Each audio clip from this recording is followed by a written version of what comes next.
오늘 아침에 우리에게 주시는 하나님의 은혜의 말씀은 로마서 10장 1절의 말씀입니다. 봉독하겠습니다. 형제들아, 내 마음에 원하는 바와 하나님께 구하는 바는 이스라엘을 위함이니 곧 저희로 구원을 얻게 함이라.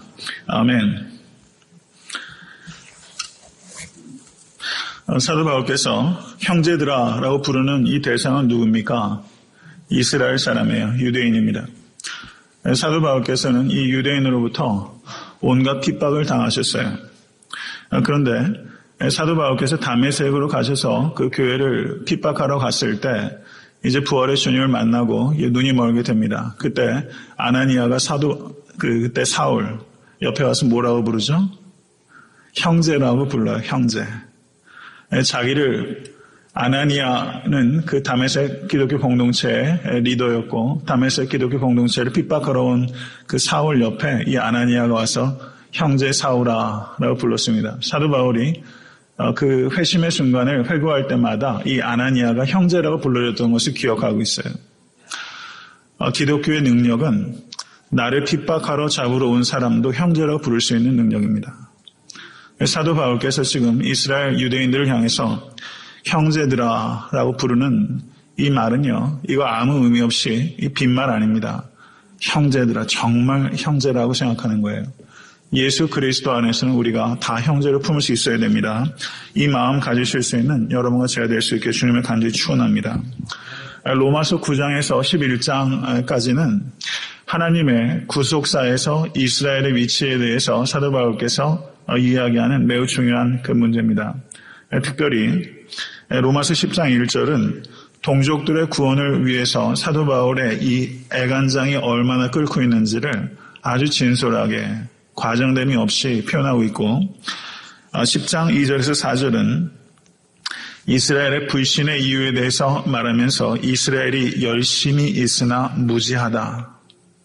하나님의 구원의 방법에 대해서 이스라엘이 무지하다라는 것을 말씀하고 있는 부분입니다. 그리고 10장 5절에서 7절은 율법으로 말미암는 의와 믿음으로 말미암는 의를 대조하고 있습니다. 그리고 10장 11절에서 13절은 복음은 모든 이들에게 가까이 있고 모든 이들에게 열려있는 복된 소식이다라는 것을 말하고 있습니다.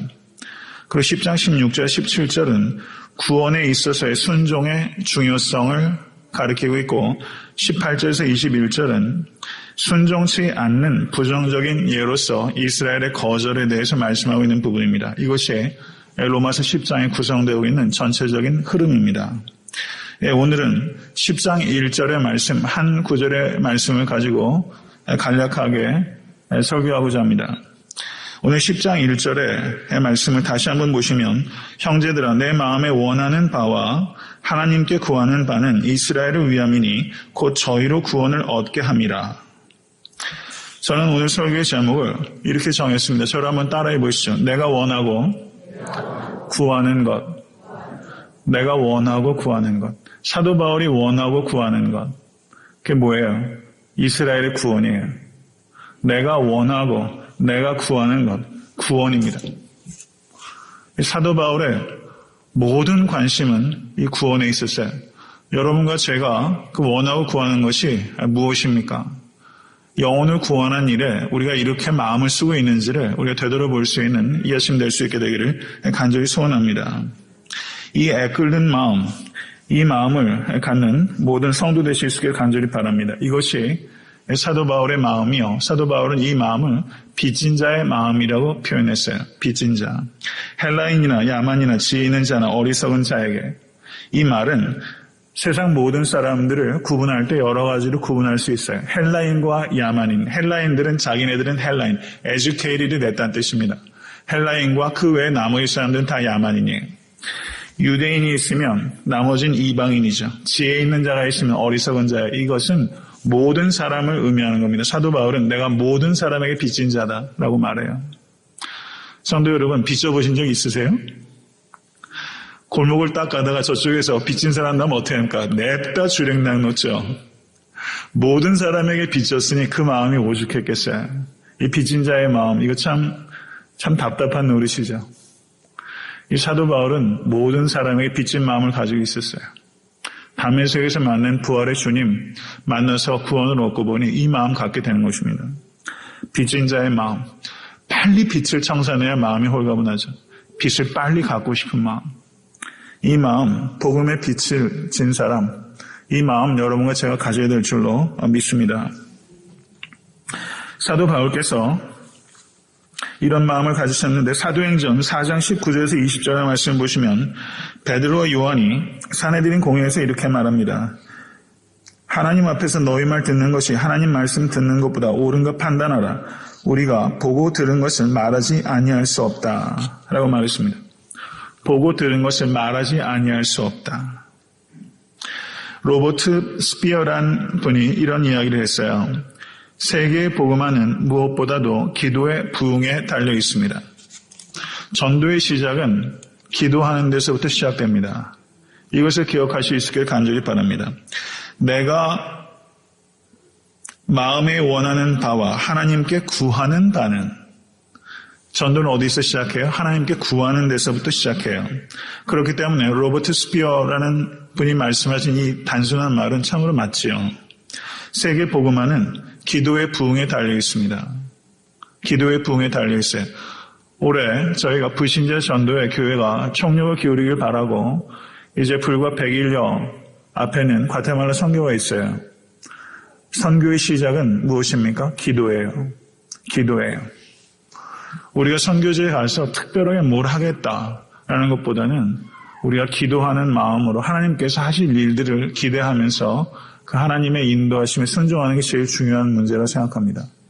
기도하게 되면 마음이 홀가분해지고 편안해지고 그리고 하나님께서 주권적으로 역사하실 것을 진실로 신뢰하게 됩니다. 평안이 깃듭니다. 기도할 때 이렇게 기도하십시오. 복음을 전도할 때 많은 사람을 만나는 것도 중요하지만 정말 중요한 것은 이렇게 기도하는 거예요. 하나님, 복음이 필요한 사람을 만나게 해주십시오. 하나님, 오늘 내가 하루를 살아가면서 우리가 얼마나 많이 걷고 얼마나 많은 사람을 접촉하게 되죠? 개인마다 차이가 있겠지만요. 하나님, 제가 오늘 살아가면서 어떠한 시간과 장소에서라도 하나님께서 복음이 꼭 필요한 사람, 그 사람 만나게 해주십시오. 이렇게 기도하실 수 있게 간절히 바라요. 이렇게 기도하는데 사람들과의 만남을 서투르게 헛되게 사람들 만날 수 없죠. 이런 기도하시고 한 영혼들 보석처럼 여기시면서 귀하게 만나실 수 있게 간절히 바라요. 많은 말들이 오가고 섞이지 않아도 이 영혼에 대한 관심과 사랑을 가지고 있는 사람은 무엇인가가 전달이 돼요. 내가 마음에 원하고 구하는 바, 그 영혼을 만나는 기쁨이 여러분과 저에게 있을 수 있게 되기를 주님의 이름으로 간절히 축원합니다. 전도는 예수님을 전하는 것입니다. 그런데 예수님을 전하는데 이것을 좀 더 정확하게 말하면 내가 만난 예수님을 전하는 거예요. 아멘. 내가 만난 예수님을 전하는 거예요. 그런데 전도를요, 많은 성도님께 여쭤보면 전도 어렵다고 그래요. 어떤 분은 개중에는 전도처럼 쉬운 게 어딨냐 이렇게 말하시는 분도 계시지만 많은 성도님들이 전도 어렵다고 말해요. 그런데 왜 어려울까요? 예수님과의 만남이 빈약하기 때문입니다. 내가 만난 예수님을 전하는 거예요. 전도는 무슨 거창한 신학이 필요한 게 아니에요. 전도는 설교하는 거 아니에요. 전도는요, 내가 만난 예수님 이야기하는 거예요. 내가 만난 예수님 진솔하게 이야기하는 거예요. 진심을 담아서 전하는 거예요. 그럼 뭐가 느껴져요? 뭐가 느껴져요? 사마리아 여인이 우물가에서 예수님 만나서 이 사마리아 여인은 사람을 얼마나 두려워한 사람이었어요. 말하자면 공황장애, 요즘 그런 말 많이 있죠. 사람 만나면 막 식은땀 나는 이 여인이 사마리아 여인 아니에요.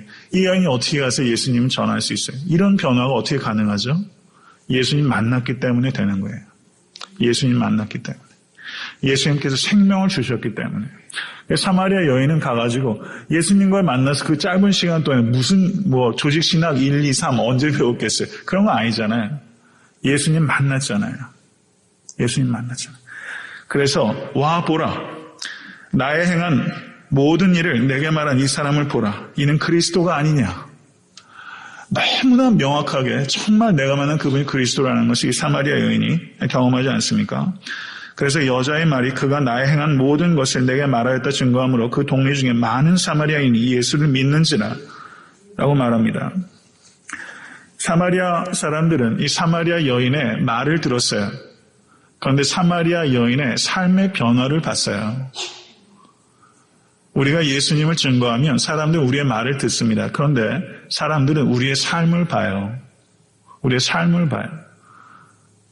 사랑하는 성도 여러분, 복음을 증거할 때 가장 강력한 무기는 나의 변화된 삶입니다. 그 때문에 복음은 들려지는 복음이 있고 보여지는 복음이 있어요. 우리는 복음을 입술로 정확하게 증거해야 되지만 우리의 삶은 복음이 보여야 됩니다. 예수님을 말하는 사람이 되어야 됩니다. 그렇지만 예수님이 느껴지는 사람이 되어야 돼요. 저 사람을 보면 뭔가가 느껴져요. 나중에 지나고 보니까 예수님이 느껴지는 거예요. 예수님이 느껴지는 거예요. 성도 여러분, 예수님이 느껴지는 성도 되실 수 있게 되길 주님을 간절히 축원합니다. 사마리아에서는 예수님께서 하나도 표적을 행하지 아니하셨습니다. 그런데 예루살렘에서는 표적을 많이 행하셨어요. 그런데 사람들이 표적을 보고 예수님을 의탁했지만 주님께서는 그들에게 자신의 몸을 의탁하지 아니하셨다고 말씀해요. 예루살렘에서 복음 전도는 여러 가지 면에서 아쉽고 안타까움이 있어요. 많은 표적을 행했는데 많은 영혼이 주께 돌아오질 않았어요. 그런데 사마리아에서는 하나도 표적을 행하지 않았는데 많은 사람이 예수를 믿었습니다. 할렐루야. 사마리아에서는 기적이 일어나지 않았어요. 그런데 정말 기적이 안 일어났습니까? 전 사마리아에 큰 기적이 있었다고 생각해요. 그 기적은 뭐죠? 사마리아 여인이 변한 기적이에요. 그게 최고의 기적이에요. 그것이 우리가 사모해야 될 기적이에요. 우리가 구해야 될 기적입니다. 그건 보편적인 기적이에요. 우리가 아주 불치병에 걸렸다가 낫는다든가 아니면 담에색 도상에서 부활의 주님을 만난다든가 하는 기적은요. 그것은 우리가 구한다고 다 주시는 것도 아니고 그것이 보편적이고 일반적인 기적 아닙니다. 하나님께서도 기적을 지금도 행하시지만 그것이 모든 사람의 일반적인 기적이 아니에요. 그렇게 꼭 필요한 것이 아니에요. 그런데 모든 사람의 보편적인 기적은 뭡니까? 예수 만나서 물이 포도주로 바뀐 것처럼 내 인격이 그리스도의 인격을 닮아 변한 거예요. 이게 보편적인 기적이고 가장 강력한 기적이고 이것이 사람을 예수께로 인도하는 가장 능력 있는 기적이에요. 우리가 사모해야 될 기적입니다. 이 기적이 여러분과 저에게 있을 수 있게 간절히 바라요. 예수 만나면 물이 변해서 포도주가 되는 화학적인 변화가 나타나요. 오늘 기도 가운데서도 말씀하셨지만 비록 시간이 걸리는 경우가 있지만 비록 더딜지라도 반드시 변하게 됩니다. 그래서 이 포도주와 같이 깊고 맛과 무엇이 있는 그런 영혼의 그런 그리스도의 향기를 갖는 여러분과 제가 될 수 있게 간절히 바랍니다. 이 향기를 어떻게 가릴 수 있을까요? 향기는 가릴 수 없죠. 몸에 향수 조금만 뿌려보세요. 금방 진동하죠. 향기는 반드시 드러나요. 예수 그리스도를 만난 인격의 변화는 반드시 드러납니다. 반드시 드러나요. 성령의 바람이 지나간 흔적은 반드시 남습니다. 토네이도가 지나가면 반드시 그 자리에 흔적을 남겨요. 성령의 바람이 지나간 영혼에는 반드시 흔적이 있어요. 그것이 그리스도의 흔적입니다. 사랑의 흔적이에요. 그 흔적을 우리가 가질 수 있기를 간절히 소원합니다. 그때 사람들은 그것을 보고서 예수께로 인도하심을 받게 될 줄로 믿습니다. 말씀을 정리하고자 합니다. 사도행전 9장 17절에서 25절의 내용을 보시면 사도 바울이 그 회심한 그 후에 그 마무리, 그 마지막 막바지 그 단계와 그 다음에 첫 번째 복음 전도의 장면이 기록되어 있어요. 사도 바울의 첫 번째 복음 전도의 현장이에요. 사도행전 9장 17절에서 25절 아나니아가 떠나 그 집에 들어가서 그에게 안수하여 가로되 형제 사울아. 아나니아가 이 사도 바울에게 형제 사울아. 오늘 10장 1절에 형제들아. 이 아나니아가 자신의 여러분 눈을 못 보면서 식음을 전폐하고 3일이 있는데 이 무방비 상태잖아요. 그런데 옆에서 형제 사울아라는 말이 들렸어요. 이 말이 사도 바울의 영혼을 강타한 겁니다. 사도 바울이 설교 가운데 형제들아, 아델포스, 형제들아 라고 말하는 이 말은 빈말이 아니에요. 만약에 성도님께서 그리고 제가 나를 핍박하는 누군가의 곁에 가서 형제요 라고 말을 할 수 있다면 진심을 담아서 그 말은 그 영혼을 강타합니다. 그리고 그 사람도 누군가에게 자기를 핍박하는 자 옆에 가서 형제라고 부를 수 있는 그런 결정적인 삶의 전환점이 될 수 있다는 것을 우리가 깨달아야 돼요. 말 한마디가 사람을 얼마나 크게 움직일 수 있는지 몰라요. 형제 사울아, 주곧 내가 오는 길에서 나타나시던 예수께서 나를 보내어 너로 다시 보게 하시고 성령으로 충만하게 하신다니 즉시 사울의 눈에서 비늘 같은 것이 벗어져 다시 보게 된지라. 일어나 세례를 받고 음식을 먹으며 강건하시니라. 사울이 다메섹에 있는 제자들과 함께 며칠 있을새 경청하십시오. 즉시로 각 회당에서 예수의 하나님의 아들이심을 전파하니 듣는 사람이 다 놀라 말하되 이 사람이 예루살렘에서 이 이름 부르는 사람을 잔해하던 자가 아니냐. 여기 온 것도 저희를 결박하여 대제사장들에게 끌어가고자 함이 아니냐 하더라. 사울은 힘을 더 얻어 예수를 그리스도라 증명하여 다메섹에 사는 유대인들을 굴복시키니라. 아멘. 이게 사도 바울의 첫 번째 복음 증거의 장면이에요. 즉시로 회당에서 예수의 하나님의 아들이심을 증거했고 그리고 예수께서 그리스도이심을 증명했어요. 예수의 하나님의 아들 되심 믿으십니까? 예수께서 그리스도이심을 믿으십니까? 복음 증거는 이것을 증거하는 거예요. 예수께서 하나님의 아들이시고 그리스도이심을 증거하는 거예요. 여기서 예수의 하나님의 아들이심을 전파했다. proclaim. 전파했어요. 입으로 전파한 거죠. 그리고 그리스도라 증명하여. 제가 성경 원어를 확인 안 해봤지만 예수께서 하나님의 아들이시고 그리스도이심을 우리가 증명할 수 있는 최고의 방법은 뭐죠? 나의 삶의 변화예요. 나의 삶의 변화예요. 사랑하는 성도님, 이 변화가 여러분과 저에게 반드시 있어야 합니다. 그리고 올 한 해 영혼을 구령하는 전도의 일에 힘쓰십시오. 이건 하나님께서 기뻐하시는 일이고 이것은 정말 우리에게 기쁨을 주는 일이에요. 여러분 사는 게 이렇게 재미있으세요? 세상 돌아가는 거 보면은 나는 너무 기뻐라고 말하는 게 어떨 땐 너무 이게 말이 되는지 모르겠어요. 나는 기쁘다. 나는 그냥 행복하다. 이런 말 하기가 참 어려운 시생이죠.